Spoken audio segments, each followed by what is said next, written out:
สวัสดีครับมาพบกับรายการนะครับวิทยาศาสตร์การกีฬากับวอลเลย์บอลนะฮะรู้ไปถึงครับสำหรับรายการนี้ครับเป็นอีกหนึ่งรายการครับที่นะครับมาเพิ่มเติมให้กับน้องๆด้วยนะครับที่มีความฝันนะครับอยากจะเป็นนักกีฬาวอลเลย์บอลนะฮะแต่ยังไม่มีการลงมือยังไม่มีการฝึกซ้อมนั่นเองครับยังโกโก้กล้าๆอยู่นะฮะซึ่งตรงนี้ครับสามารถทำให้กับน้องๆนะครับเป็นนักกีฬาทีมชาติได้อย่างง่ายดายเลยครับเพียงแค่มีการฝึกนะครับในเรื่องของวิทยาศาสตร์การกีฬานั่นเองนะฮะรู้ไปถึงครับแน่นอนว่าในช่วงนี้ครับก็มาพูดคุยครับกับอาจารย์ถาวรนั่นเองครับสวัสดีครับสวัสดีครับนะฮะแล้วก็รวมไปถึงครับในตอนนี้เนี่ยเป็นอีกหนึ่งตอนที่สำคัญมากๆเลยเขาบอกว่าในเรื่องของการเล่นกีฬาสิ่งที่สำคัญครับร่างกายจะต้องพร้อมนะฮะพร้อมยังไงนั้นนะฮะร่างกายจะต้องแข็งแรงนะฮะบางคนบอกแข็งแรงดูแบบไหนอ้วนหรือเปล่า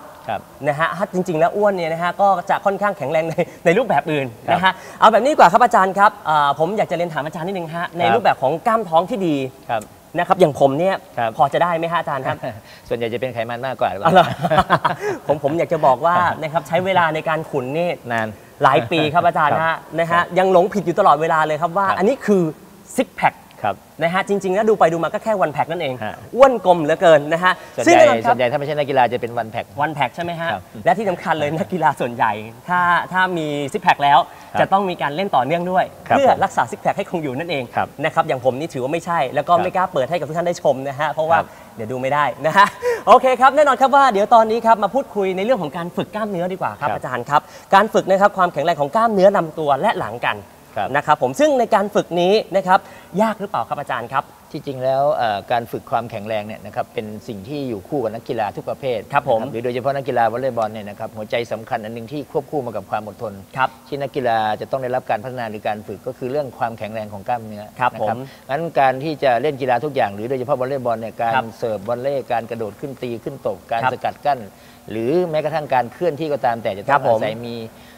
พื้นฐานความแข็งแรงของร่างกายที่ดีนั้นความแข็งแรงของร่างกายที่ดีมาจากกล้ามเนื้อที่มีคุณภาพกล้ามเนื้อที่จะเกิดคุณภาพก็ต้องมาจากการฝึกที่ถูกต้องนะครับนั่นคือสิ่งที่ต้องมันเหมือนกับมันโยงหากันตลอดเวลานั้นความแข็งแรงจึงถือว่าเป็นสมรรถภาพทางกายที่เป็นองค์ประกอบที่มีความสำคัญต่อการเคลื่อนไหวหรือเคลื่อนที่ในการเล่นกีฬาทุกชนิดและโดยเฉพาะกีฬาวอลเลย์บอลครับผมแล้วก็รวมไปถึงด้วยถ้าพูดถึงนะครับในเรื่องของการฝึกกล้ามเนื้อของเราเนี่ยให้มีความแข็งแรงเนี่ย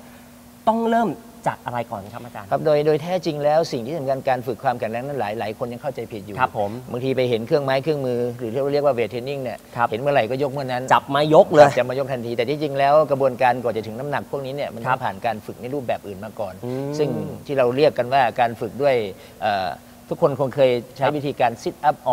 การวิดพื้นต่างๆอันนั้นก็คือการฝึกความแข็งแรงพื้นฐานกับร่างกายนะครับรวมถึงท่าบริหารร่างกายอื่นๆอีกมากมายนะครับจนทุกอย่างมีความพร้อมค่อยย่างก้าวเข้ามาสู่การฝึกด้วยแรงต้านโดยอาศัยจากเวทเทรนนิ่งซึ่งเวทเทรนนิ่งมีอุปกรณ์อยู่หลายอย่างนะครับนั้นคนก็จะมองว่าการฝึกด้วยอุปกรณ์เวทเทรนนิ่งเป็นสิ่งที่สำคัญที่สุดในการฝึกความแข็งแรงนะครับแต่ถ้าจริงๆแล้วกระบวนการฝึกความแข็งแรงเนี่ยมันสามารถฝึกมาได้หลายวิธีการแต่ในสุดท้ายสิ่งที่ให้ผลและให้ประโยชน์มากที่สุดต่อการเพิ่มประสิทธิภาพโดยเฉพาะขนาดมัดกล้ามเนื้อก็คือการใช้เวทเทรนนิ่งมาช่วยเพื่อพัฒนาให้กล้ามเนื้อนั้นมีขนาดที่ใหญ่ขึ้นและมีประสิทธิภาพในการหดตัวที่ดีขึ้นมันจะส่งผลต่อการปฏิบัติเทคนิคทักษะในแต่ละชนิดกีฬานั่นคือวัตถุประสงค์แล้วก็หัวใจหลักของมันครับผมนะฮะอันนี้ก็หมดปัญหาแล้วนะครับสำหรับน้องๆนะฮะที่มีปัญหาอยู่นะครับกับวันแพ็กนั่นเองนะครับต้องมีการออกกำลังกายอย่างต่อเนื่องนะฮะอย่างที่อาจารย์บอกกันไปนะครับแล้วก็จะให้ดีเนี่ยนะครับต้องมีกา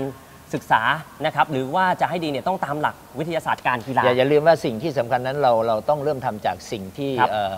ไม่สิ่งที่รู้ไปหาสิ่งที่ไม่รู้นั่นเรื่องสำคัญแล้วก็หรือสิ่งที่ง่ายที่บอกว่าทำจากสิ่งที่ง่ายไปหาสิ่งที่ยากมันจะค่อยทำให้เราพัฒนาไปเป็นระบบมากขึ้นไม่งั้นสิ่งที่เราควรรู้สึกก็คือเรื่องของการบาดเจ็บจะเกิดขึ้น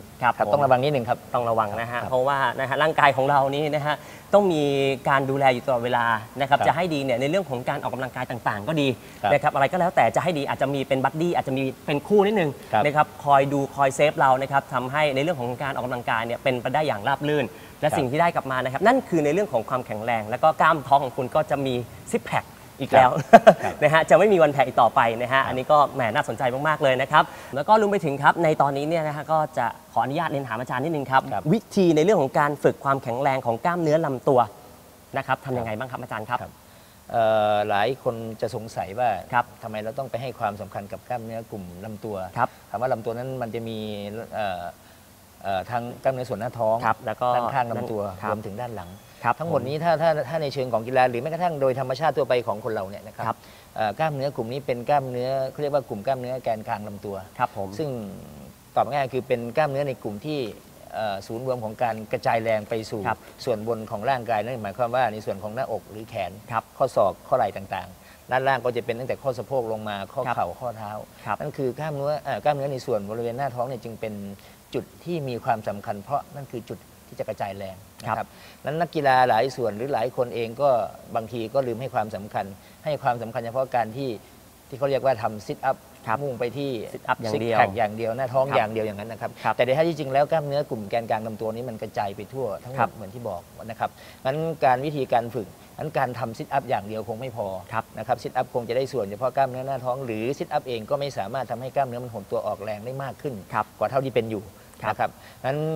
การฝึกในรูปแบบต่างๆจึงถูกนำเข้ามาใช้แน่นอนแหละในเครื่องมือหรืออุปกรณ์ที่ทันสมัยปัจจุบันมันสามารถฝึกตรงนี้ได้ดีขึ้นแต่แล้วก็ตามถ้าเราไม่มีเครื่องไม้เครื่องมือหรือไม่มีอุปกรณ์ที่เป็นแมชชีนเวทเทรนนิ่งเนี่ยนะครับเราก็สามารถเป็นท่าบริหารร่างกายทั่วไปที่ออกแรงที่ส่วนหลังออกแรงที่ด้านหน้าลำตัวด้านข้างลำตัวซึ่งมีอยู่เยอะมากนะครับก็จะทำให้กล้ามเนื้อส่วนนี้มีความแข็งแรงเมื่อมันมีความแข็งแรงแล้วนะครับกล้ามเนื้อในส่วนอื่นทั้งส่วนบนหรือส่วนด้านล่างของร่างกายมันจะแข็งแรงตามงั้นการที่เราดำรงชีวิตทั่วไปแม้กระทั่งการเดินไปมาเนี่ยก็ยังต้องใช้กล้ามเนื้อในส่วนลำตัวทั้งหมดนั้นไม่รวมถึงการวิ่งการออกกำลังกายต่างอันนั้นใช้อย่างมากมายนะครับดังนั้นกล้ามเนื้อกลุ่มแกนกลางลำตัวถ้าได้รับการดูแลอย่างดีแล้วเนี่ยมันจะทำให้การทรงตัวที่ดีและที่สำคัญนั้นป้องกันอาการบาดเจ็บที่อาจจะเกิดขึ้นกับหลังซึ่งเป็นจุดศูนย์รวมของประสาทที่มีความสำคัญนั่นคือปัญหาใหญ่นะครับดังนั้นก็อยากฝากว่านักกีฬาในยุคปัจจุบันเนี่ยควรจะต้องหันมาให้ความสำคัญกับการออกกำลังกายหรือการบริหารกายหรือฝึกความแข็งแรงให้กับกล้ามเนื้อส่วนนี้ซึ่งเราสามารถค้นคว้าศึกษาวิธีการฝึกได้มากมายซึ่งแต่ละท่านั้นไม่จำเป็นต้องใช้เครื่องมือก็ได้เราสามารถที่เขาเรียกว่าเป็นลักษณะของบอดี้เวทใช้แรงต้านจาก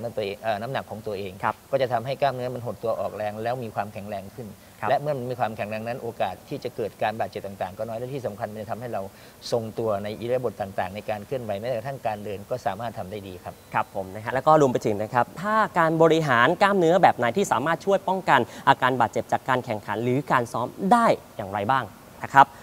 บที่จริงแล้วสิ่งที่สำคัญที่สุดอันหนึ่งที่เรามองเห็นมันก็จะโยงไปถึงเรื่องของการฝึกความอ่อนตัวนะครับนั้นความอ่อนตัวของกล้ามเนื้อและบริเวณเอ็นยึดข้อต่อที่ดีมันจะทำให้มุมของข้อต่อเคลื่อนไหวได้ปกติแล้วก็กล้ามเนื้อก็สามารถยืดและหดตัวได้อย่างมีคุณภาพอันนี้ก็จะเป็นการป้องกันการบาดเจ็บที่ดีแล้วก็สิ่งที่สำคัญถ้ากล้ามเนื้อมีความแข็งแรงนะครับโดยเฉพาะกล้ามเนื้อในส่วนต่างๆแม้กระทั่งในส่วนของ